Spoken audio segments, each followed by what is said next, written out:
nombre es Juan Carlos Díaz Colchado, soy profesor de Derecho Constitucional de la Facultad de Derecho de la Pontificia Universidad Católica del Perú y agradezco a los chicos y chicas de Enfoque Derecho por la invitación que me han cursado para poder hacer algunos comentarios en torno al libro de mi autoría, recientemente publicado por el Fondo Editorial de la Universidad y Palestra Editores, libro titulado Derechos de Justicia, el debido proceso y la tutela jurisdiccional efectiva.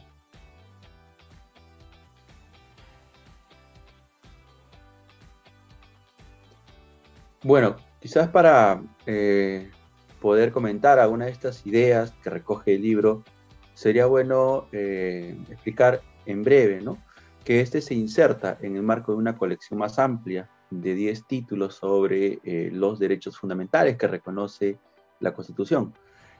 Colección que además tiene como objeto, ¿no?, servir de homenaje al bicentenario de nuestra independencia como república, ¿no?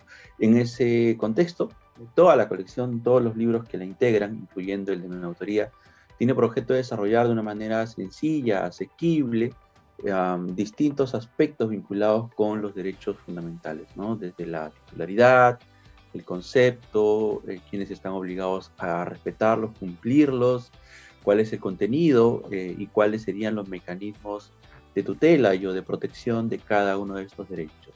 En particular, en el libro abordo, ¿no?, los principales aspectos ya indicados, pero en relación con los derechos al debido proceso y la tutela procesal efectiva.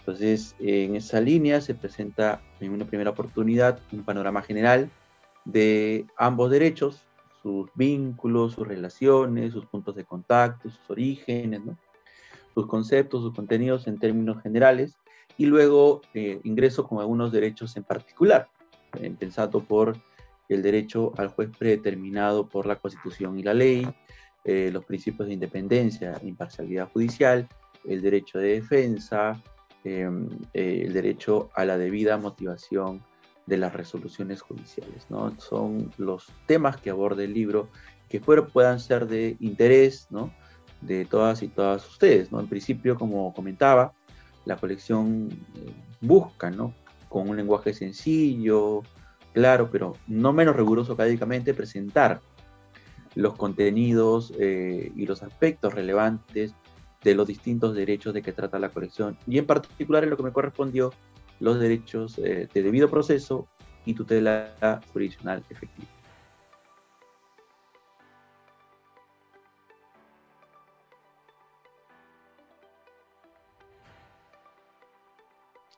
Bueno, habría que señalar como puerta de entrada, ¿no?, que entre debido proceso y tutela jurisdiccional efectiva, en el Perú al menos ha habido un debate interesante, quizás hoy día ya un poco superado, podría decirse, pero no menos importante ponerlo en el tapete. Y eso porque ambos derechos provienen, ¿no?, de experiencias históricas distintas, no contradictorias, solo distintas geográficamente, ¿no?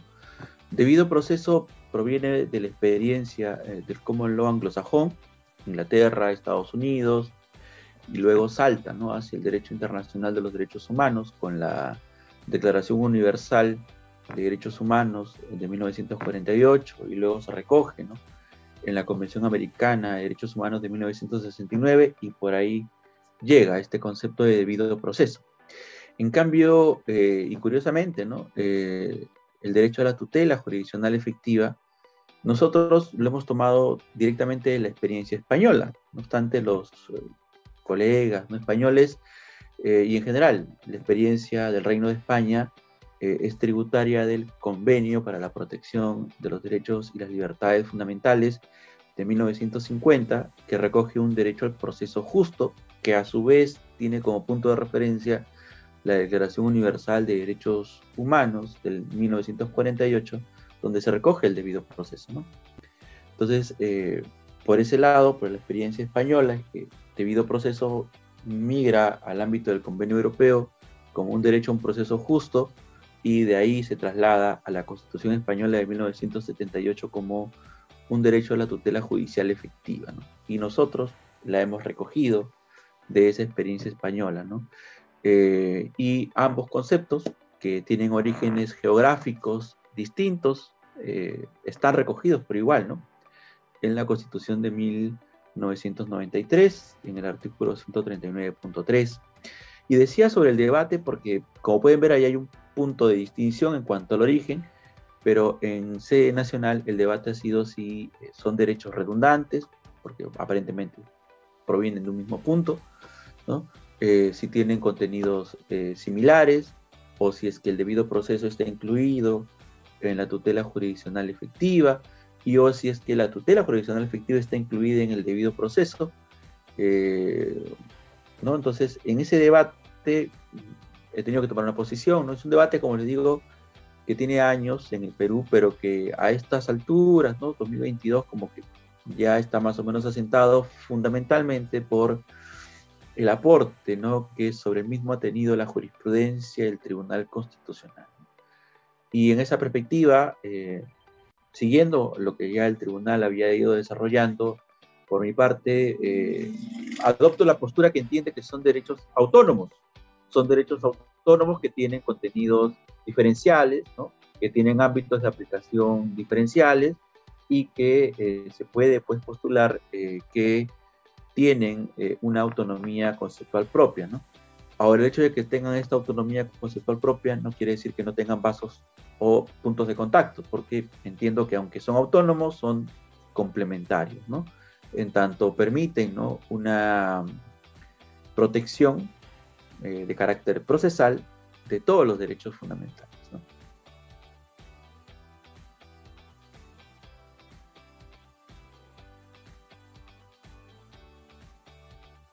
En relación con las raíces históricas, algo adelanté, ¿no?, cuando estaba desarrollando la respuesta a la segunda pregunta, y es que la idea de un debido proceso procede básicamente de la experiencia inglesa, ¿no?, del common law inglés, cuando en la Carta del Rey Juan sin Tierra, ¿no?, se hace referencia a que nadie puede ser privado de sus bienes, ¿no?, sin sin el juicio de sus pares y de acuerdo a la ley de la tierra, ¿no?, el law of the land, ¿no? Entonces, desde ahí es donde se empieza a sentar la idea base de que la restricción o privación de derechos no puede hacerse de manera arbitraria, solo capricho de quien tenga el poder, ¿no?, sino que tiene que estarse dotado de una serie de protecciones o garantías, ¿no?, que permitan hacer frente a privaciones arbitrarias de los derechos, ¿no? Evidentemente también hay que tener en cuenta que en la época, estamos hablando de 1215, la comprensión de quién tenía derechos era distinta, ¿no? Solamente los varones ingleses, ¿no?, propietarios de tierras y que tributaban. Hoy en día eso ha cambiado radicalmente, desde luego, ¿no? Pero ese es el germen del debido proceso, porque desde ese law of the land se traslada hacia el ámbito norteamericano, ¿no?, en donde con su proceso de gestación histórica, ¿no?, se recoge a través de las enmiendas a la Constitución norteamericana, específicamente en la 15ª enmienda, cuando se establece, ¿no?, que nadie puede ser privado de su vida, su libertad, con su propiedad, siguiendo la lógica inglesa, de la que es tributaria esa experiencia también, ¿no?, sin el debido proceso legal.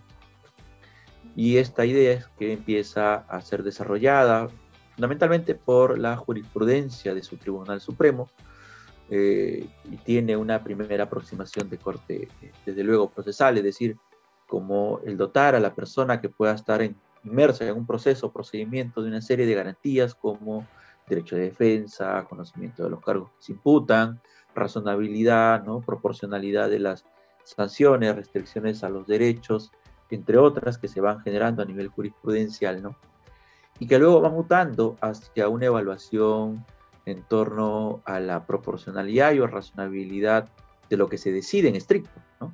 Y es donde empieza a hablarse de ya no un debido proceso como un conjunto meramente de garantías de carácter procesal, sino como un debido proceso que garantiza la razonabilidad de la decisión sobre la persona y sus derechos, ¿no?, en buena cuenta de un debido proceso sustantivo, ¿no?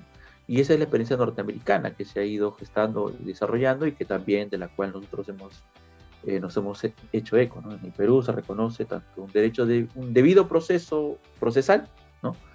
Y un debido proceso sustantivo. Por otro lado, en cuanto a la tutela jurisdiccional efectiva, como ya lo mencionaba, esta es tributaria de la experiencia del Convenio Europeo de Derechos Humanos, en donde ahí el Tribunal Europeo de Derechos Humanos tiene un amplio desarrollo sobre la materia, pero el Tribunal Europeo, siguiendo la literalidad del Convenio Europeo, recoge y desarrolla un derecho al proceso justo, ¿no? Un right fair to trial, ¿no? Entonces, ¿qué entender por el derecho justo, ¿no? En principio, el acceso a la justicia, sin dilaciones, sin impedimentos, y además de contar con las garantías básicas de todo proceso, como el defensa, motivación, pluralidad de instancias, un derecho al recurso, a la impugnación, que se desarrollan en dicho ámbito y que es recogida por la jurisprudencia constitucional de el Tribunal Constitucional Español, que desarrolla el artículo 24.1 de su Constitución, que recoge un derecho a la tutela judicial efectiva, ¿no? Y es esta Corte Constitucional la que durante la década del 80 hace un desarrollo bastante amplio, muy rico, muy detallado sobre este derecho, y que llega a conocimiento de nuestros académicos, ¿no? Tanto en la década del 80 como en los 90, ¿no? Justo en el texto indico que creo que son dos los libros que ayudan a hacer difusión de la jurisprudencia del Tribunal Constitucional Español. Por un lado, el texto de Jesús González Pérez, que se titula La tutela judicial efectiva, ¿no? Y por el otro, ya en la década del 90, el libro de Francisco Chamorro Bernal sobre la tutela judicial efectiva, igualmente, así titulado, ¿no? Y es de parte de la jurisprudencia del Tribunal Español que esto se hace mucho eco, ¿no? En la jurisprudencia del Tribunal Constitucional, especialmente, ¿no? Luego de su recomposición en el año 2001, y en donde empieza un desarrollo muy rico, muy profuso de jurisprudencia sobre el debido proceso y la tutela jurisdiccional efectiva, siguiendo la influencia española, siguiendo la influencia norteamericana, ¿no? Y en donde, pues, es ahí donde tenemos esas dos, si podemos decirlo así, tradiciones que confluyen en la jurisprudencia de nuestro tribunal, ¿no?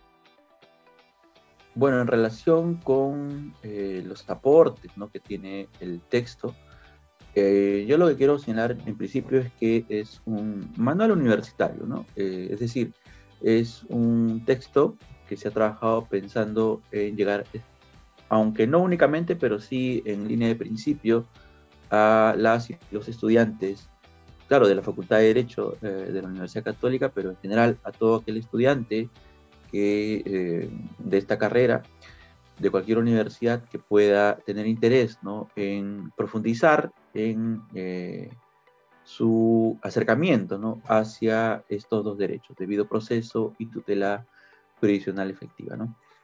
En esa medida, yo creo que hay que tener en cuenta que el libro como tal tiene como aporte, ¿no?, el poder acercar quizás no solo a quienes estudian derecho, sino también a quienes tienen un interés por las cuestiones de índole jurídica, y o aquellos que se ven inmersos en algún proceso y o procedimiento, a poder aproximarse al contenido de los derechos que tiene como sujeto dentro de un proceso o procedimiento, ¿no?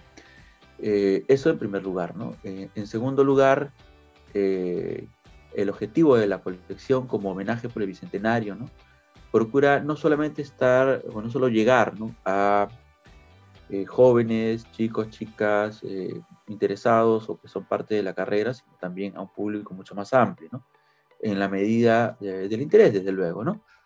Quizás el libro que me tocó desarrollar tenga una dificultad, ¿no?, porque, bueno, es procesal, ¿no?, es un poco más técnico, con lo cual necesariamente algunas nociones previas de la carrera, del derecho y del proceso serían necesarias para poder quizás comprender, ¿no?, todo el contenido del texto, pero se ha procurado, ¿no?, como apuntaba inicialmente, que el lenguaje sea lo menos técnico posible, ¿no? Lo más asequible, lo más explicativo y lo más claro, ¿no? Esperamos que estas condiciones puedan, ¿no? Animar, ¿no? A quien tenga el interés de poder acercarse al contenido del libro.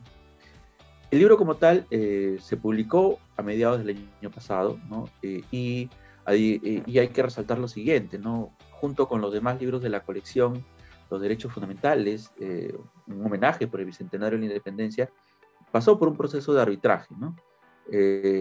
Tanto a nivel de comité editorial como a nivel de un arbitraje externo, ¿no?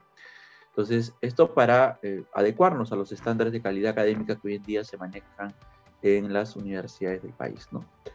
Por otro lado, el libro, como comentaba, ha sido publicado por el Fondo Editorial de la Universidad y por Palestra Editores, ¿no? Pueden encontrar el texto para quien se anime, está interesado, tanto en formato físico como en formato ebook, ¿no? En la página web de Palestra o en la librería Palestra, ¿no? Que está aquí en Plaza de la Bandera, en el Distrito de Poder Libre, ¿no? Y en general entiendo que está a disposición, ¿no? En las ferias jurídicas, ¿no? Y o en las librerías del país, ¿no? Entonces, creo que hay distintos canales en los cuales quien tenga interés en acercarse al libro puede verlo, ¿no? Entonces, simplemente animarles, invitarles a que puedan revisar no solo el libro de mi autoría, sino en general los otros libros de la colección que ya se han publicado, ¿no? A la fecha está publicado el libro del profesor César Landa sobre dignidad, libre desarrollo de la personalidad e identidad, ¿no? El libro del profesor Jorge León sobre igualdad y no discriminación, el libro de Julia Romero sobre libertad personal, el libro de Erika Jaleón y Diego Pomareda, escrito en coautoría sobre derechos políticos, sufragio, participación, ¿no? El libro de mi autoría, y están ya en curso de publicación el libro de Trilce Valdivia sobre los derechos de privacidad, intimidad, ¿no? Lo demás. El libro de la profesora Liliana Salomé sobre derechos sociales, el libro de Gonzalo Monge sobre derechos económicos y el libro de Isabel Sánchez sobre libertades de pensamiento y libertades comunicativas, ¿no? Entonces, hasta ahí son 9 y está también por salir el libro de Miguel Lagro Revilla sobre derechos a la vida e integridad. Son 10 libros que integran la colección y que esperamos que pueda ser de provecho y de interés de todas y todos ustedes. Igualmente, reitero mi agradecimiento a los amigos de Enfoque Derecho por este espacio, esta oportunidad para poder hacerles llegar algunas ideas, algunos alcances del contenido del libro de mi autoría. Muchas gracias.